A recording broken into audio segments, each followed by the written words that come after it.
belleza en el dolor.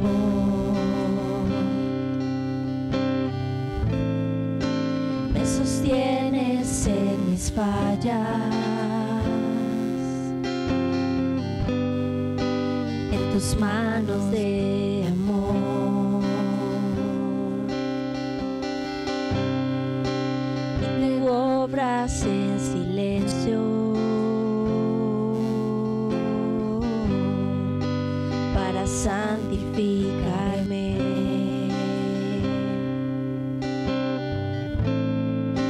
Tú permites mis dolores para confirmar mi fe. Tus planes son perfectos, tú no me olvidarás. Estás conmigo en la tempestad,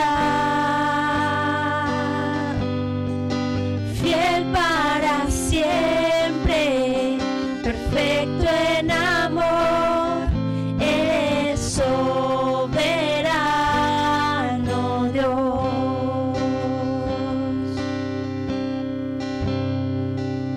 Tú eres sabiduría, nadie puede comprender. Y tú reinas sobre el cielo, y tu gracia eterna es. Tú levantas al caído, no se mide tu bondad.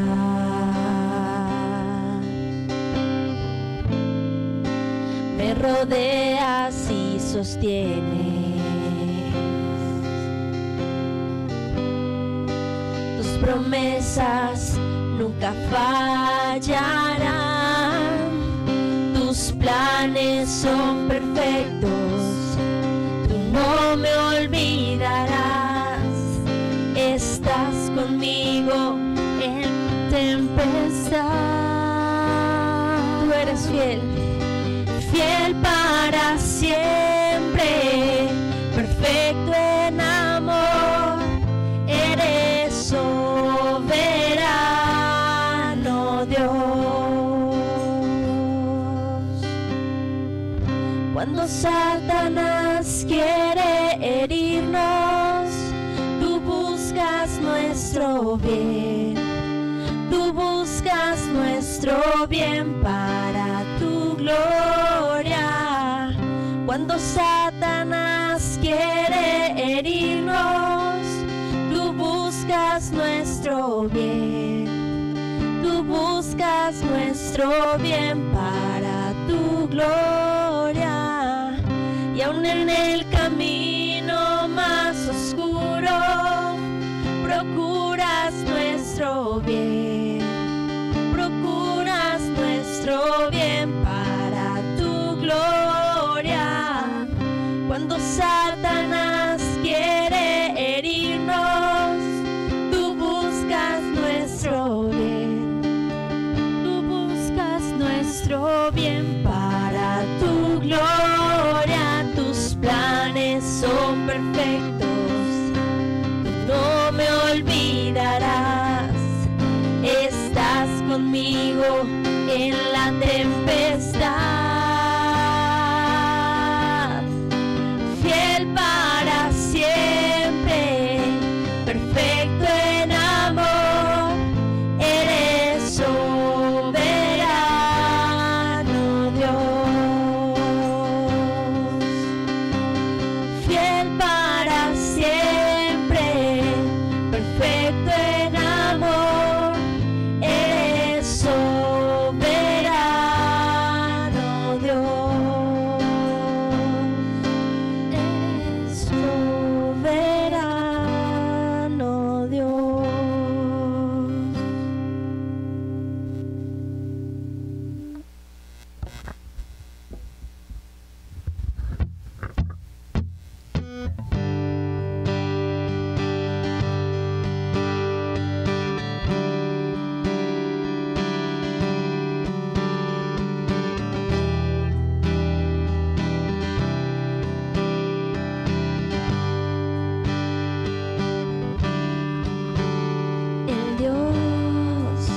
Que hizo los cielos y la tierra con el poder de su palabra, reina con autoridad. El Dios que aún los vientos le obedecen, una palabra es suficiente para los muertos levantar.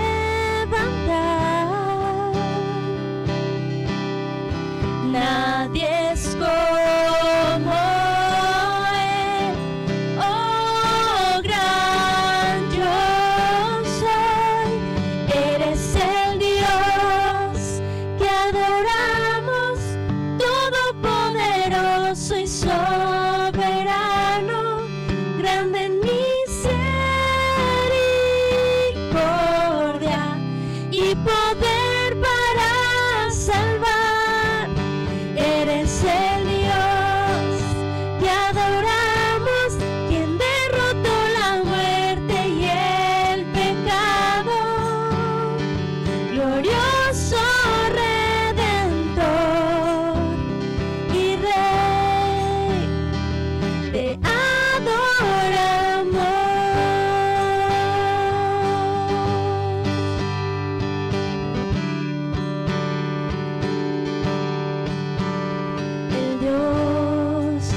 Que descendió desde su trono para llevar sobre sus hombros nuestra culpa y transgresión. Jesús, exaltado sobre todo, nombre sobre todo nombre, solo en Él hay salvación. Cantamos. Nadie es como Él, oh gran yo soy. Eres el Dios y adoramos, todopoderoso y soberano, grande en misericordia y poder para salvar. Eres el Dios que adoramos, quien derrotó la muerte y el pecado. Glorioso Redentor y Rey, te adoramos.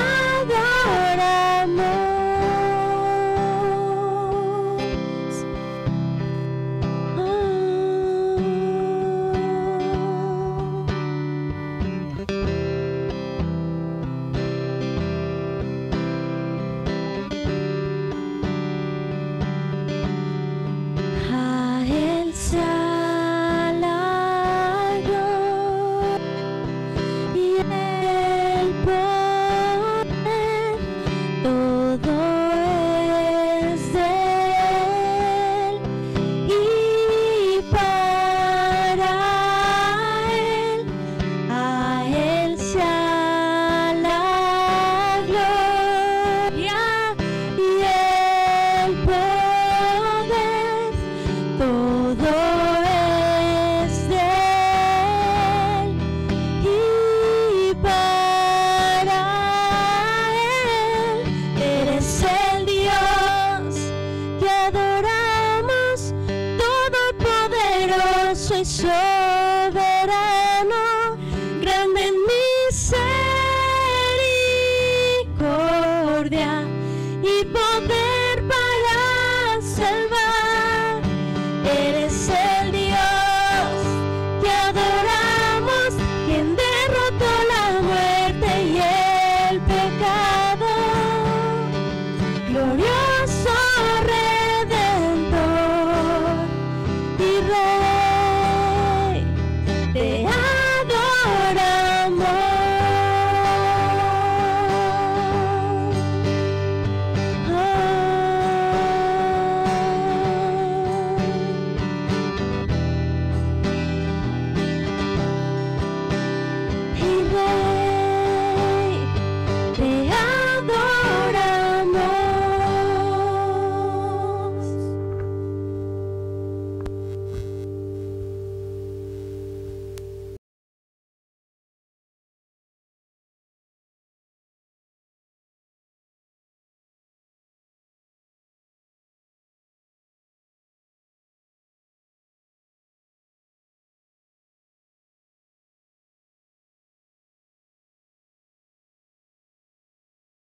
Bueno, pues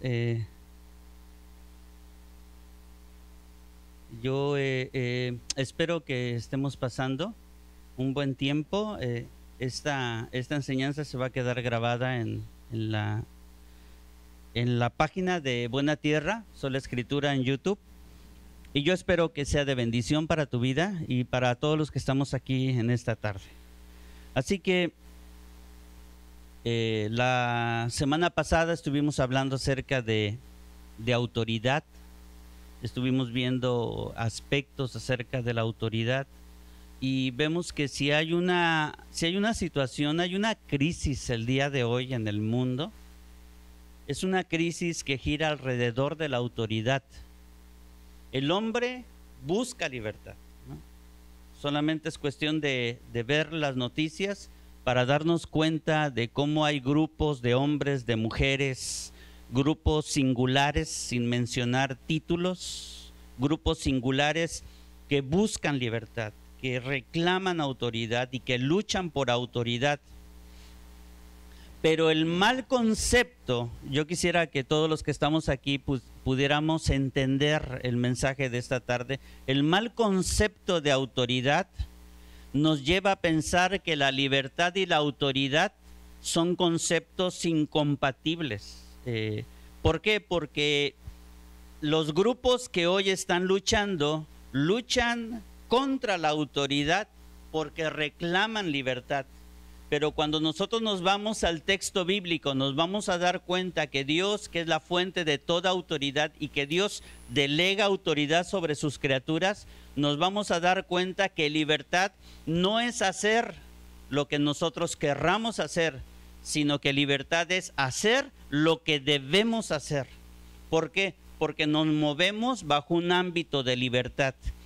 Todo aquello que el hombre quiera hacer fuera de un contexto de autoridad se llama rebeldía, se llama libertinaje. Así que tenemos que tener un buen concepto, que es un buen concepto de autoridad, porque ese es nuestro problema. El problema de nosotros es el mal concepto que tenemos de autoridad. Por eso se levantan en rebeldía. ¿Por qué? Porque tenemos ese mal concepto, y en esas últimas décadas se ha venido estableciendo una situación a nivel mundial. De un año a la fecha vemos que el mundo ha tomado un giro de vida muy radical con la cuestión de la pandemia, y vemos como el mundo está entrando en un nuevo orden donde se están quedando expuestos. Con todo esto está quedando expuesto el carácter del hombre actual. El hombre siempre ha tenido un carácter rebelde delante de Dios, no lo busca, pero estos últimos tiempos es un tiempo donde la palabra de Dios señala acerca de cómo el hombre ha llegado a ser de un carácter que él lo llama, o que él hace que ese carácter hace que el tiempo se vuelva peligroso. Así que vamos a ver ahí en la pantalla, y los que estamos aquí, bueno, si tienes tu Biblia, y si no, escuchen con atención lo que dice 2 de Timoteo capítulo 3, versículo del 1 al 5, lo voy a leer. Dice: también debes saber esto, que en los postreros días vendrán tiempos peligrosos. O sea, Pablo estaba diciendo que iban a venir, esos tiempos ya no van a venir, esos ya son presentes, los tiempos peligrosos. Porque habrá hombres amadores de sí mismos, ávaros, vanagloriosos, soberbios, blasfemos, desobedientes a los padres, ingratos, impíos, sin afecto natural, que en otras traducciones esto de afecto natural lo han traducido como amor familiar. Sin amor familiar, implacables, calumniadores, intemperantes, crueles, aborrecedores de lo bueno, traidores, impetuosos, infatuados, amadores más de los deleites más que de Dios. Y lo más peligroso de todo esto es que dice el verso 5, que tendrán apariencia de piedad. Y la piedad es un carácter que se desprende a los hijos de Dios y es producto de la relación que una persona guarda con Dios. Cuando una persona guarda una relación con Dios, cuando nosotros buscamos a Dios, cuando nosotros amamos su palabra, cuando nosotros somos obedientes, entonces por ende se desprende un carácter piadoso de nosotros. Si no leemos la Biblia, si no buscamos a Dios, si nos aterrizamos en los ideales humanísticos y filosóficos de este mundo y creemos que eso es suficiente con tener una buena moral, pero desechamos la comunión con nuestro Dios, entonces no hay piedad. Pero lo que sí puede pasar es que podemos imitar piedad, porque estos hombres, según el texto, este texto que acabamos de leer, dice que a pesar de todas estas características que acabo de leer, los hombres tendrán apariencia de piedad. Pero dice que tendrán apariencia de piedad, pero negarán la eficacia de ella. A estos evita. Así que eso es lo que hace peligrosos estos tiempos. Hoy se hace más notable el desafío del hombre a la autoridad de Dios. De hecho, toda autoridad, amados, toda autoridad en la tierra está siendo desafiada. La autoridad de los padres y los hijos, la autoridad hacia los colegios y las universidades, hacia las autoridades civiles, militares, federales, estatales, hacia los gobiernos eclesiásticos que tienen que ver con la iglesia. Se está desafiando la autoridad de la Biblia, de la palabra de Dios, y se está desafiando a Dios mismo. ¿Cuál es el problema fundamental del hombre? Que está desafiando la autoridad y toda autoridad que se establezca. Ese es lo peligroso de este tiempo. Por eso necesitamos, ¿por qué estoy hablando de autoridad? Porque necesitamos empezar este año bien entendidos sobre qué queremos caminar. Y saber que vamos a tener muchos problemas si nosotros no acatamos y no tenemos un carácter piadoso y de sujeción a lo que la palabra de Dios dice y a nuestras autoridades. Vamos a tener muchos problemas, sobre todo porque en este año viene un cambio de gobierno. Entonces, amados, no tenemos que ser como los impíos, no tenemos que ser como los que no tienen a Cristo. Tenemos que actuar de una manera piadosa, que no ocurra lo que ocurrió no en este sexenio pasado, sino en el anterior, en todo el sexenio, donde se agarraron a criticar a nuestro gobierno y no se veía la piedad en la iglesia por ninguno. Digo, mucha gente, muchos cristianos fueron intolerantes ante el gobierno, olvidaron que Dios es el que establece a los gobiernos, ¿sí? Entonces, de alguna manera le estaban diciendo a Dios, te equivocaste. Ahora, yo quiero que quede bien establecido y bien entendido que sí podemos protestar contra una situación opresora, ¿no? De alguien que esté oprimiendo, sí. Pero la mente cristiana, todos aquellos que estamos siendo transformados por la palabra de Dios, tenemos que entender que es tiranía por un lado y que es autoridad por el otro. Tenemos que entenderlo bien. Y para eso está la palabra de Dios, para que nosotros alcancemos a distinguir estas dos cosas. Y de alguna manera, cuando estos tiempos se está siendo caracterizado por tanta rebeldía, ¿verdad? O sea, donde cada quien hace lo que quiere, así tal cual como termina el libro de Jueces, ¿no? Que cada quien hacía lo que quería y lo que bien le pareciera. Y ahora estamos peor que en el libro de los Jueces, porque no solamente hago lo malo y hago lo que yo quiero, sino que tú me tienes que apoyar a mí en lo malo que yo hago.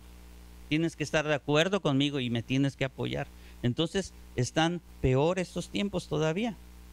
Y de alguna manera esta ola de pensamiento rebelde ha llegado a la iglesia y ha entrado a la iglesia. De alguna manera ha entrado, se ha infiltrado. Entonces, nosotros nos podemos llegar a preguntar, bueno, ¿cómo es que este pensamiento de rebeldía y desobediencia, sobre todo de rebeldía, ha llegado dentro de la iglesia? ¿Cómo es que llegó ahí dentro de la iglesia? Porque se supone que somos la iglesia del Señor. ¿Y por qué la rebeldía ha llegado a las filas de la iglesia? ¿Cómo ha llegado ahí? Por la teología. Por la teología. La teología es el medio por el cual, de alguna manera, el enemigo ha ido atacando a la iglesia. ¿Por qué? Porque por la teología, ¿sí?, se derivan la gran cantidad de predicadores, maestros, profetas, apóstoles, que han creado un sinnúmero de situaciones, de grupos, de congregaciones que van, muchos ni congenian, cada quien tiene su grupo, cada quien tiene apartado, todos presumen tener la verdad, pero la verdad es que es la teología, amados, lo que ha venido a dividir tantas cosas. La iglesia como que ha tenido una tendencia a estarse dividiendo a lo largo de la historia. Cuando tú estudias historia de la iglesia, tú te vas a dar cuenta cómo la iglesia tiende siempre a dividirse. Llegó el tiempo de la Reforma y de alguna manera sale el movimiento protestante, salen los grupos, y casi unos años, en el lapso de 50 años, empiezan a aparecer grupos, y todos dividiéndose cada vez más. Hay una tendencia. Hace poco, bueno, no hace poco, yo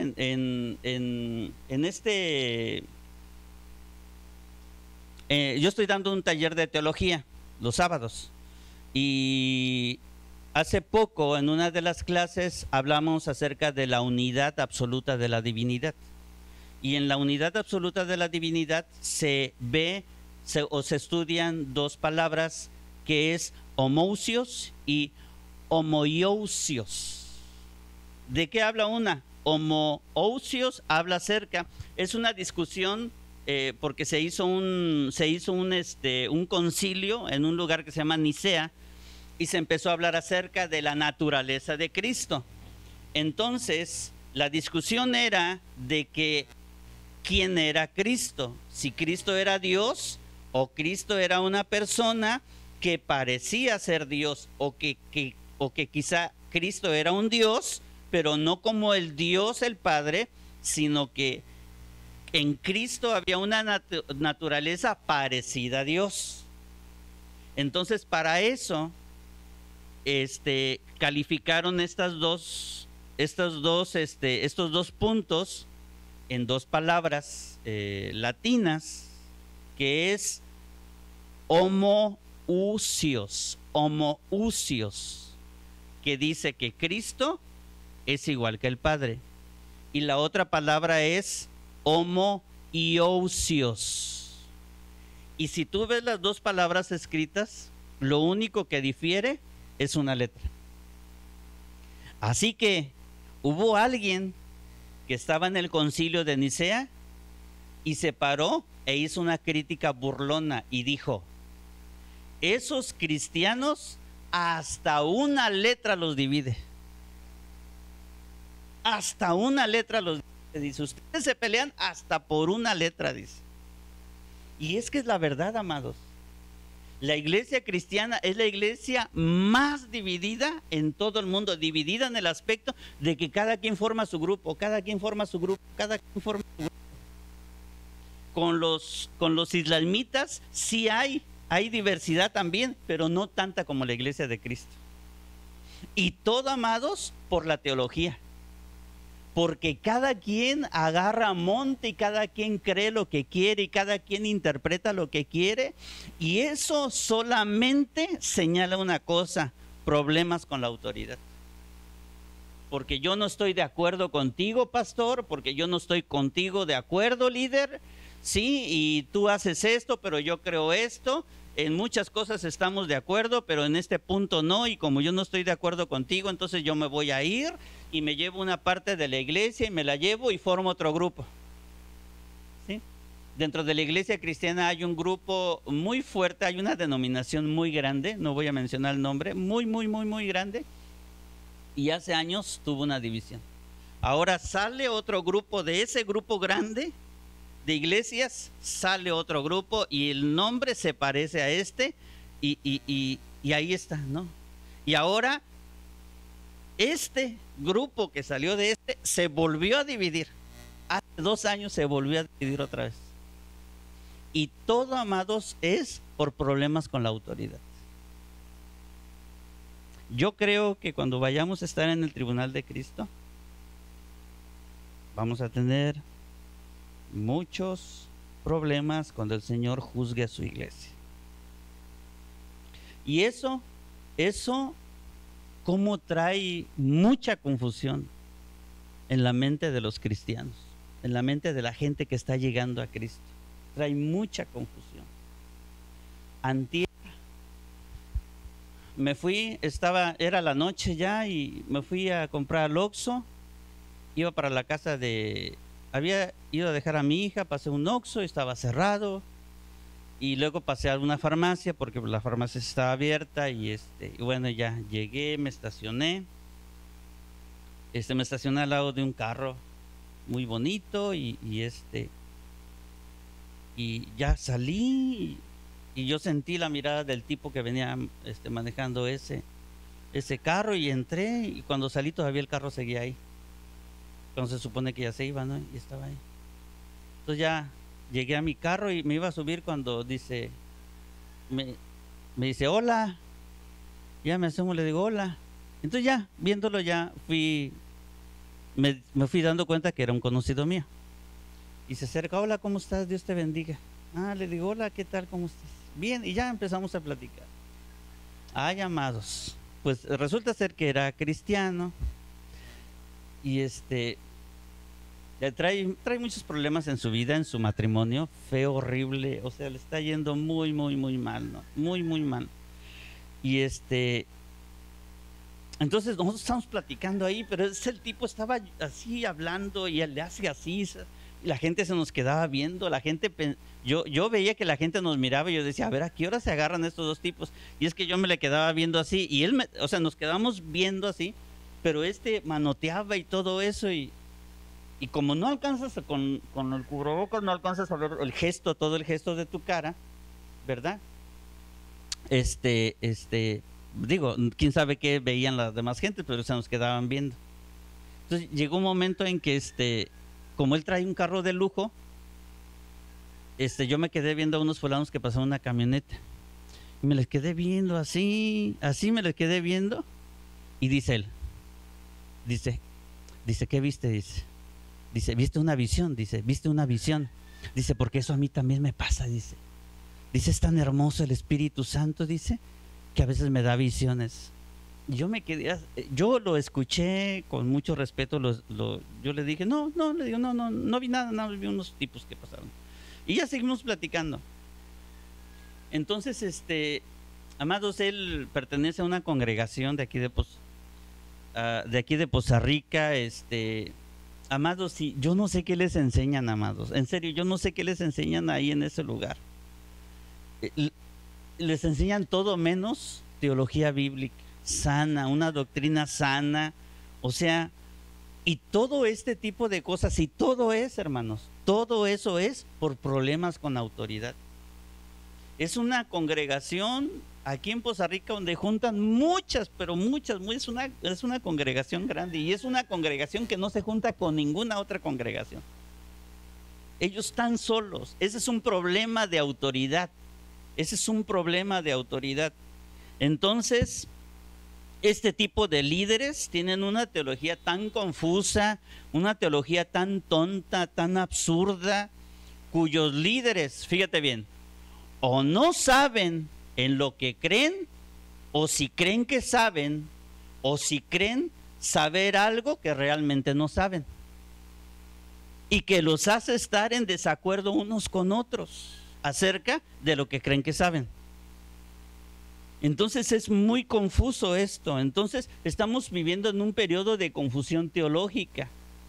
Así que cuando tú y yo llegamos a Cristo, fíjate bien, cuando tú y yo llegamos a Cristo, siempre decimos, es que Jesús es mi Señor. Eso tiene que ver con autoridad. Cuando tú dices Jesús es mi Señor, quiere decir que Él es tu autoridad. Jesús es tu Salvador, porque Él te salvó. Pero la palabra Salvador no denota autoridad, pero la palabra Señor sí. porque Él es el Señor.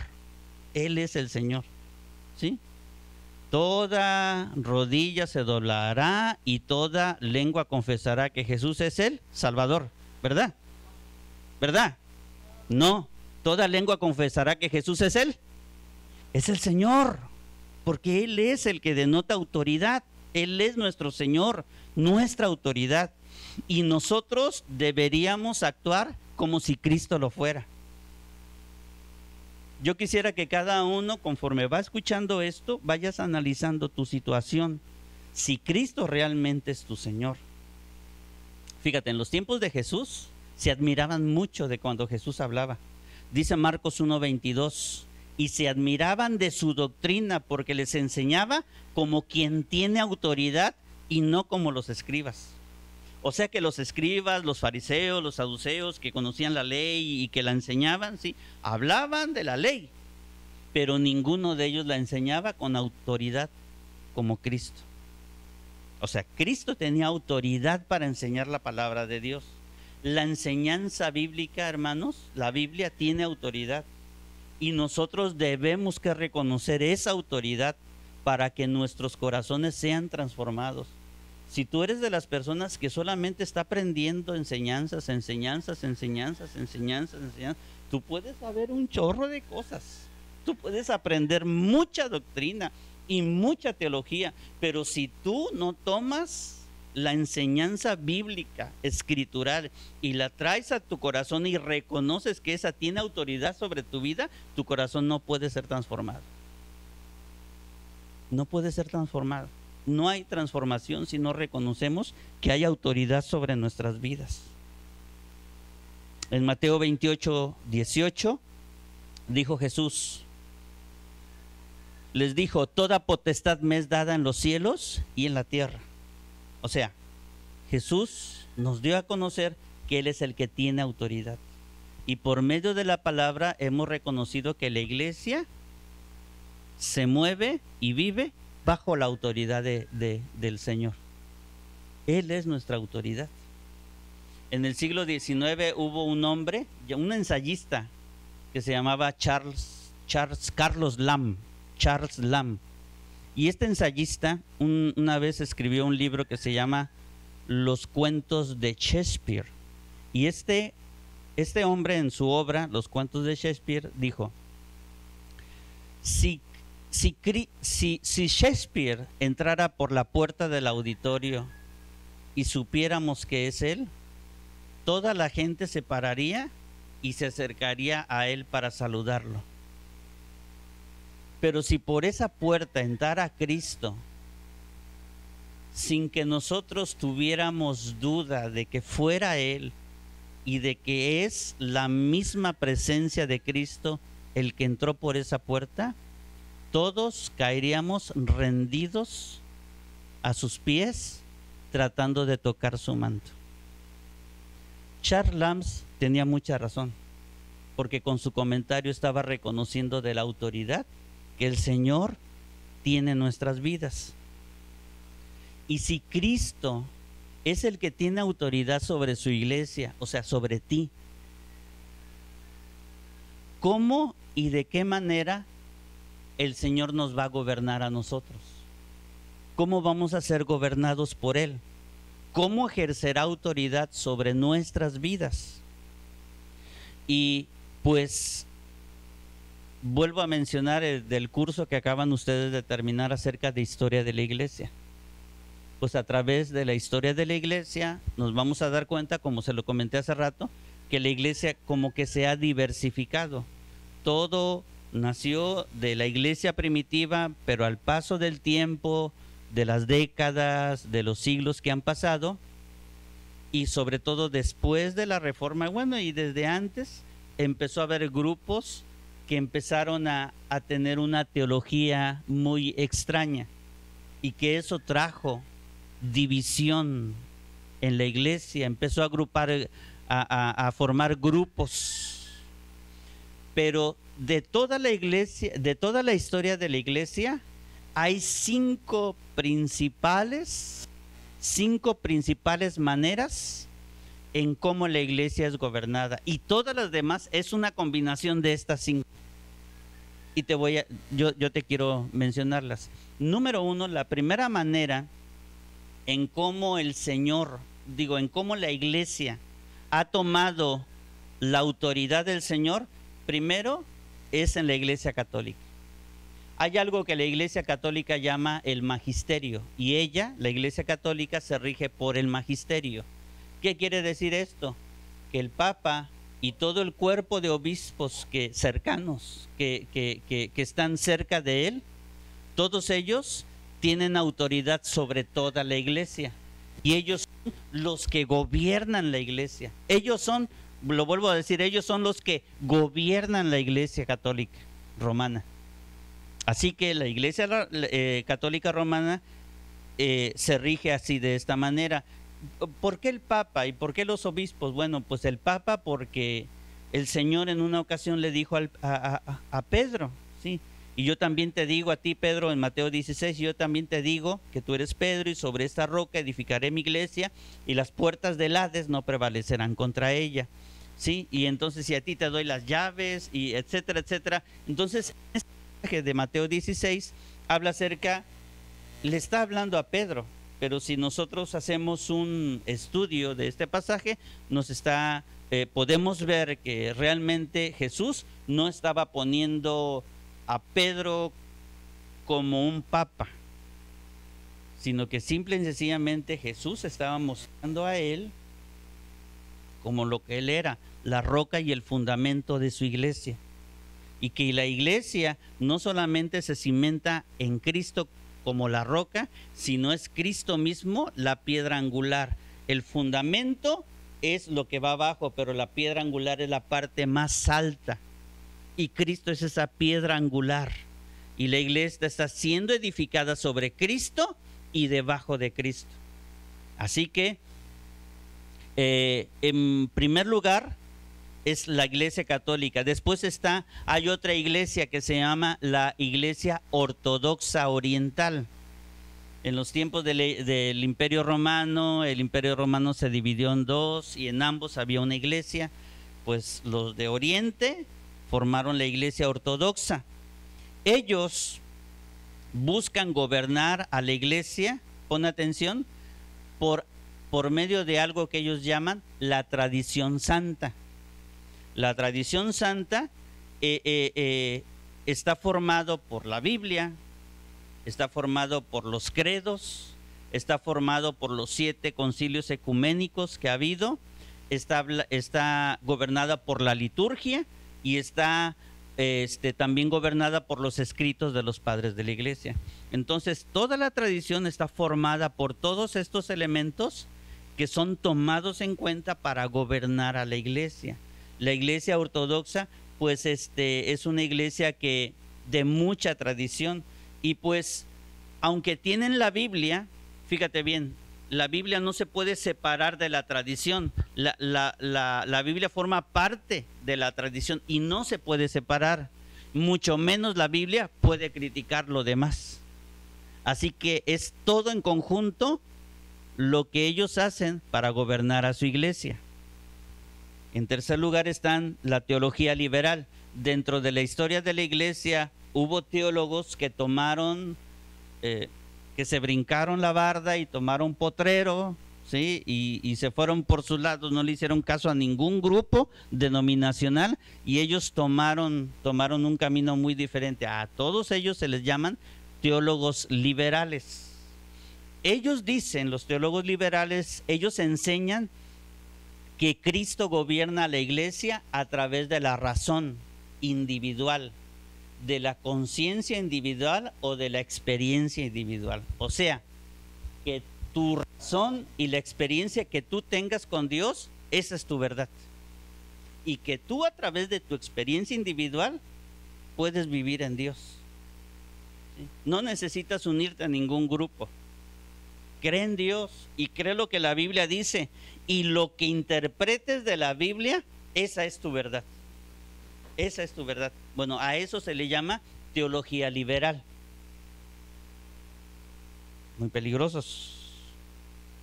Cada quien tiene su propia revelación. Cada quien entiende la Biblia como quiere. Toma lo que quiere y suelta lo que quiere. Después, en primer lugar la Iglesia Católica, en segundo lugar la Iglesia Ortodoxa Oriental, tercer lugar los teólogos liberales y en cuarto lugar la Iglesia Anglicana. Si han oído hablar de ellos. Si tú ves videos en YouTube de la Iglesia Anglicana, ellos son muy cuadrados, muy así, muy cuadradotes, muy tradicionales, ¿no? Para ellos Cristo gobierna la iglesia con algo que se llama el trípode. El trípode, ese es un trípode, tiene 3 patitas, ¿sí? Sí, aquí arriba está la iglesia y lo que sostiene la iglesia son 3 cosas, 3 puntos, ¿sí? ¿Qué son esos 3 puntos? Es la escritura, o sea, la Biblia, la tradición y la razón. Se parecen un poquito a los ortodoxos, pero esos son 3 cosas los que sostienen esa iglesia y lo que gobierna esa iglesia, que es la escritura, la tradición y la razón. La pregunta es, ¿qué pasa cuando una de ellas no está de acuerdo con las otras 2? Ahí es cuando viene un problema, ¿sí? En la iglesia anglicana. Por eso ellos se separan de los excesos. Ellos no se juntan con nadie, o sea, son muy así. Me parece que los cuáqueros fue una de las ramificaciones que después de la Reforma aparecieron, ¿sí? Los cuáqueros, ¿no? Se les llaman, hay una avena que se llama Quaker, ¿qué? Quaker, ¿qué? Quaker, esa. Y aparece ahí una personita así, bueno, esa imagen, sí, así se vestían los cuáqueros, ¿no? Porque se llamaban como que los brincadores. ¿Por qué los brincadores? Porque ellos eran cristianos, bueno, se dicen que son cristianos ellos, ¿no?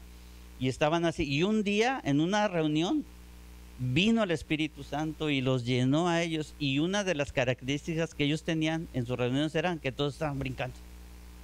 Y entonces se los llamó los Quakers, o los cuáqueros, o sea, los que andan brincando, ¿sí? Entonces se formó un grupo especial, uno de tantos, ¿sí? Así que vemos todos este tipo de grupos que son de iglesias que son gobernados por diferentes cosas. Así que necesariamente hay algo que falta en la iglesia, porque cada uno trae su propia división. Entonces, para eso necesitamos saber que hay una quinta opción. Y la quinta opción, pues es la iglesia reformada. Y la iglesia reformada y evangélica dice que Cristo es el que gobierna la iglesia. Gobierna a través de la escritura. Dios por medio de la escritura expresa su autoridad a su iglesia. La tradición y la razón sí son importantes para en algún momento entender ciertos aspectos de la vida cristiana, pero nunca van a sobrepasar la autoridad de la palabra. Es Dios gobernando esa iglesia por medio de la palabra, ¿sí? Y Jesús fue el primero que se sometió a la palabra de Dios. Fue el primero que se sometió. Así que la vida del Señor, la autoridad de Jesús tuvo que caminar a la par y en la misma dirección a la autoridad de la palabra, porque si Jesús caía, también caía la autoridad de la palabra, pero Cristo y la palabra caminaron los dos juntos, eran una sola voluntad. Por lo tanto, de ahí se deriva toda la autoridad que Jesús tenía. Así que Jesús se sometió y se determinó a cumplir lo que se había escrito de él. En Mateo 4 habla acerca de la tentación en el desierto. Y ustedes saben ya cómo pasaron los acontecimientos donde el Espíritu, Jesús fue llevado por el Espíritu al desierto. Jesús pasó varias tentaciones y en cada una de esas tentaciones Jesús enfrentó cada una de ellas con pasajes respectivos de Deuteronomio 6 o Deuteronomio 8. Y una de las primeras cosas que Jesús respondía ante las tentaciones era: escrito está. Y la palabra escrito está viene del griego hegraptai. Y la palabra hegraptai significa o nos da a entender algo así como que ya no hay más argumentación, ya no hay diálogo, no hay discusión, ya no hay trato. O sea, ya no hay manera de cambiarlo. Lo que dice la palabra que es, eso es. O sea, Satanás trató de llevar a Jesús a tratar de que la palabra de Dios se doblara, se torciera. Trató de hacer lo mismo que hizo con Eva. Satanás, cuando llega en la tentación en el Edén con Eva, que fue la primera que tomó porque de alguna manera Eva le iba a comunicar o iba a influenciar sobre la voluntad del hombre, porque las mujeres por naturaleza son manipuladoras. Así que la mujer, no, y se lo estoy diciendo en el buen sentido de las palabras, porque todas son así, porque esa es la naturaleza femenina. Entonces, Satanás no llegó con Adán, porque no hubiera tenido éxito, tuvo que llegar con la mujer. Así que cuando llega Satanás y le dice, no es cierto, no es cierto. Cuando llega y expone su argumento Satanás con Eva, fíjense bien, Satanás le está exponiendo una nueva teología al hombre. El hombre ya sabía cuál era la voluntad de Dios, pero viene él y le expone algo nuevo. Y fue lo mismo que trató de hacer con Jesús en el desierto. Pero por eso en cada tentación Jesús respondía, escrito está. O sea, no había mesa de diálogo. No había mesa de diálogo. Ya estaba escrito lo que tenía que ser. Así que Jesús viene y se somete a la palabra de Dios él mismo. Y eso fue algo que él se determinó en vivir así. Y eso debería ser para nosotros. Jesús nunca vivió al margen de la palabra, hermanos. Nunca, nunca. Todo lo que él hizo, todo lo que él pensaba, sentía, siempre estaba supeditado a lo que la palabra de Dios decía. Así que vemos que en Jesús se logra conciliar todo el Antiguo Testamento, habla acerca de profecías acerca de Jesús, y había dos definiciones o dos indicaciones acerca de quién era Jesús. Por un lado, las profecías hablaban de que Jesús era el siervo sufriente, el siervo que iba a pasar por dolor. Y por otro lado, se hablaba de un Mesías glorioso. ¿Qué es lo que no entienden los judaizantes? ¿Qué es lo que no entienden los judíos? ¿Cómo un Mesías glorioso iba a pasar por una cruz? Pero en la persona de Jesús se definen los dos aspectos. Lo que no entendieron ellos, Jesús lo explica y lo habla. Por ejemplo, en Marcos 14, 21 dice, a la verdad el Hijo del Hombre va, según está escrito de él, mas hay de aquel hombre por quien el Hijo del Hombre es entregado. Bueno le fuera a ese hombre no haber nacido. Sí, así que a la verdad dice el Hijo del Hombre va. O sea, Jesús iba a continuar, pero iba a pasar dolor. Luego en Marcos 8:31 dice, y comenzó a enseñarles que le era necesario al Hijo del Hombre padecer mucho y ser desechado por los ancianos, por los principales sacerdotes y por los escribas, y de ser muerto y de resucitar al tercer día. Entonces, en Marcos 8:31, Jesús está hablando de que él iba a padecer mucho, o sea, era el siervo sufriente. Y luego, por otro lado, habla acerca de la gloria. Lucas 24 dice, entonces les dijo Jesús, oh insensatos y tardos de corazón para creer todo lo que los profetas han dicho. ¿No era necesario que el Cristo padeciera estas cosas y que entrara en su gloria? O sea, aquí está hablando acerca del Mesías glorioso. Entonces en Cristo se conjugan las dos cosas que el pueblo judío no entendió y muchos de ellos el día de hoy no han entendido. Luego, estamos hablando de que Cristo se sometió a la autoridad de la palabra. Mateo 26, dice, o sea, hay una escena que nosotros ya conocemos mucho en el huerto de Getsemaní, el día, en la noche que fue arrestado Jesús. Dice Mateo 26, entonces Jesús le dijo, vuelve tu espada a su lugar, le dijo a Pedro, porque todos los que tomen espada a espada morirán. ¿Acaso piensas, Pedro, que no puedo ahora orar a mi Padre y que Él no me daría más de 12 legiones de ángeles? Pero ¿cómo entonces se cumplirían las escrituras de que es necesario que así se haga? O sea, Jesús estaba totalmente sometido a la voluntad del Padre, a la voluntad de las escrituras. O sea, Jesús pudo haber hecho otra cosa, pero no lo hizo. Y este tipo de pasajes a nosotros nos tienen que hablar acerca de que siempre va a haber otra opción para ti. Pero la opción que siempre tienes que tomar es la opción de hacer la voluntad de Dios. De hacer lo que la Escritura dice que se tiene que hacer. Y sobre todo en este tiempo que estamos viviendo. Recuérdalo, siempre vas a tener otra opción que hacer. Siempre va a ser, siempre delante de ti habrá otra opción. Escoge siempre hacer la voluntad de Dios. ¿Por qué? Porque Cristo nos dejó una enseñanza acerca de esto.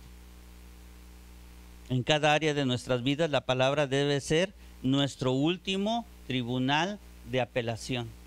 Siempre que venga una situación a tu vida, sobre todo de esas situaciones de dolor, de no sé, de alguna situación difícil, nosotros siempre nuestro último lugar de apelación tiene que ser la palabra de Dios. ¿Qué es lo que el Señor haría en este caso? ¿Sí? Así que, por eso, y ya con esto termino, estamos hablando de autoridad, estamos hablando de tenemos que vivir bajo la autoridad de la palabra, estamos hablando de que siempre en el mundo, en todas las edades del hombre sobre la tierra, el principal problema siempre ha sido el problema de autoridad. Y una de las cosas que Jesús confrontó fue a los fariseos y a los saduceos, que eran dos grupos religiosos de su tiempo. Con los fariseos, él iba y los confrontaba porque los fariseos siempre le agregaban algo a la palabra de Dios. Y los saduceos no, los saduceos siempre le quitaban algo a la palabra de Dios. Eran dos grupos bien contrarios. Cuando confrontó a los fariseos, porque le agregaban a la palabra la tradición, como hoy en día estos grupos que ya mencionamos y como muchos otros que se dicen ser cristianos, porque hay una conjugación de todo esto, hay una conjugación. Entonces les dice Jesús a los fariseos, Mateo 7:8, porque dejando el mandamiento de Dios, os aferráis a la tradición de los hombres, los lavamientos de los jarros y de los vasos de beber, y hacéis otras muchas cosas semejantes. O sea que dejan el mandamiento de Dios y se aferran a la tradición. Después, cuando confrontó a los saduceos, estos no creían en las cosas sobrenaturales de Dios, ni en los ángeles, ni nada de eso. Mateo 22 dice, entonces respondiendo Jesús les dijo, se equivocan o erráis ignorando las escrituras y el poder de Dios. Entonces, mientras unos le añadían, otros le quitaban. Siempre se puede hacer esto con la palabra de Dios, sí. Sí se puede hacer esto. Tú le puedes agregar a la palabra de Dios lo que quieras tú, o le puedes quitar lo que quieras. Pero para hacer eso se necesita una falta de escrúpulos. Y nosotros no somos de las personas que nos faltan escrúpulos. Nosotros vamos a ser muy escrupulosos para estudiar, para leer, para tener mi vida devocional y para dejar que la palabra de Dios forme en mi corazón la imagen de mi Señor. Nosotros vamos a ser escrupulosos. Nosotros nos vamos a ir tras la enseñanza fiel de la palabra de Dios. La autoridad, amados, es fundamental en nuestras vidas. Vamos a hacer este año muchas cosas. Este año, yo les estaba anunciando en la primera reunión que este año nuestro tema es la comunión. Y necesitamos estar bien atados y con los pies bien firmes este tema de la autoridad. porque necesitamos, amados, que haya un fruto de su parte y que crezcan y que sigan creciendo en este tiempo. No podemos seguir así, necesitamos crecer. Yo espero que esta semana de ayuno sea una semana de obediencia, sea una semana en la que nosotros podamos hacer lo que se les está pidiendo hacer. Yo por eso mandé al grupo esas 2 etiquetas, lo que sí puedes comer, lo que no puedes comer, pero sobre todo la actitud que tú tienes que tener ante esta semana de ayuno. Entonces yo espero un resultado, amados, de cada uno de ustedes. Yo espero a los jóvenes que se separen de las redes sociales, que se separen de todo esto, porque yo creo que es necesario. Es necesario que busquen a Dios. No han sido tan fieles, amados, perdón que se los diga, sobre todo a los jóvenes, ¿sí? Hay ver más entrega de ustedes y más búsqueda. Tiene que haber más búsqueda, tienes que tener una vida devocional. Es que llego muy cansado del trabajo. Yo les voy a mandar a partir del el 1 de febrero, escúchenme bien, se los voy a anunciar a toda la iglesia. A partir del 1 de febrero yo voy a subir al grupo de WhatsApp un devocional. Voy a ver si solamente subo uno como muestra o durante... ¿Cuántos días tiene este mes de febrero?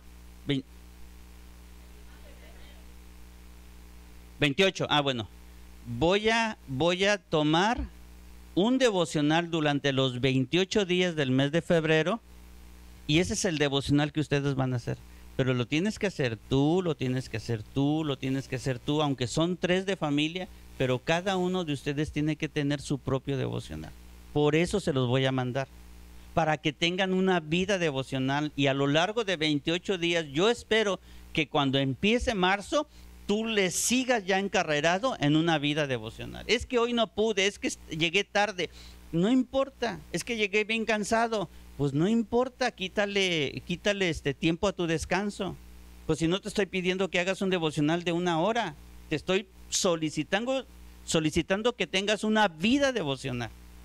Y por eso voy a estar mandando esos devocionales, para que los hagas, para que lo hagamos juntos, que lo hagas junto con tus hijos, para que a lo largo de 28 días, a ver si se te queda pegado en tu vida el hacer un devocional. ¿Sale?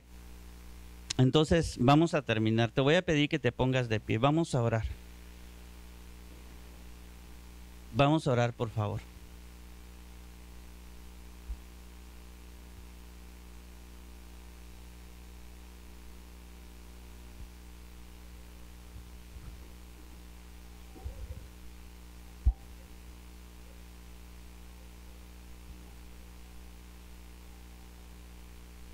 Por favor. Vamos a orar a Dios. Necesito la guitarra.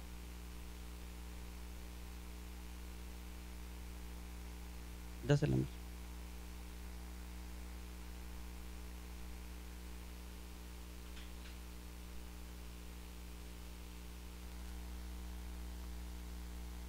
Gracias.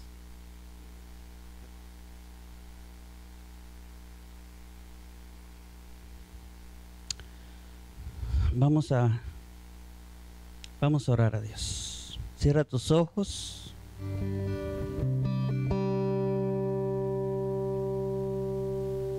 Cierra tus ojos y con un murmullo en tus labios empieza a decirle a Dios. Dile a Jesús. Dile: Jesús, tú eres mi Señor. Quiero caminar el resto de este año, si tú me das vida, quiero caminar este año bajo tu autoridad. Quiero llevar a mi familia, Señor Jesús, bajo tu autoridad. Quiero trabajar, quiero estudiar, quiero hacer mis proyectos, mis planes, mis tesis. Y todo lo que hago, mi trabajo, quiero hacerlo bajo tu autoridad. Vamos, díselo a Dios. Díselo a Dios.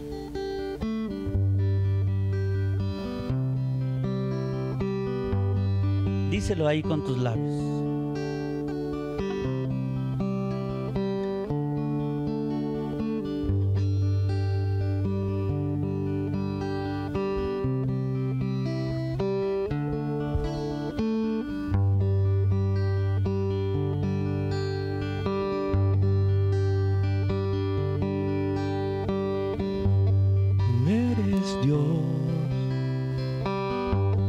Eres mi Rey, eres Señor Jesús, y con mi voz declararé que tú eres Rey, eres Señor.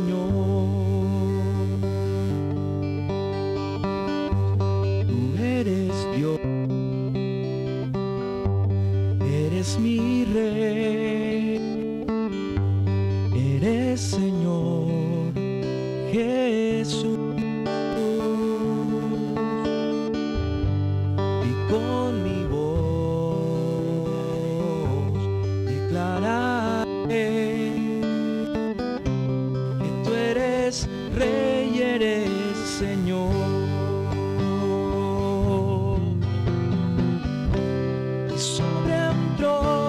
De justicia te has sentado en majestad, y tu palabra de autoridad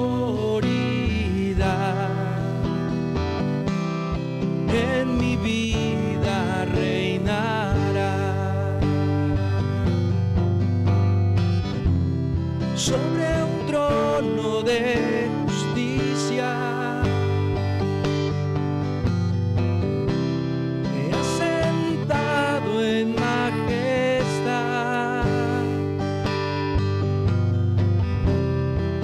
palabra de autoridad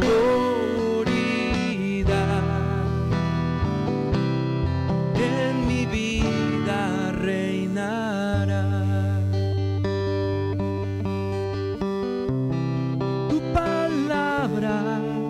De autoridad en mi vida reinará.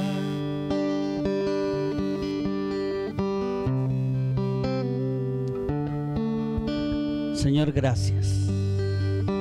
Gracias porque no solamente reinas sobre tu iglesia, sino que reinas sobre mi vida. Gracias, Señor, porque tú eres un buen rey, eres un rey amoroso, eres un rey cuidadoso, eres un rey que le place tratarnos con amor siempre, con paciencia. Gracias, Señor. Gracias, Padre. Gracias. Amén. Amén. Gracias. Bueno, pues para los que no conocen a Misael, él es Misael, pastor de la iglesia Ciudad de la Verdad. Así que, digo, si no tenían el gusto de conocerlo, aquí está. ¿Sí? Pueden tomar asiento. Gracias, gracias, gracias. Gracias, Misael.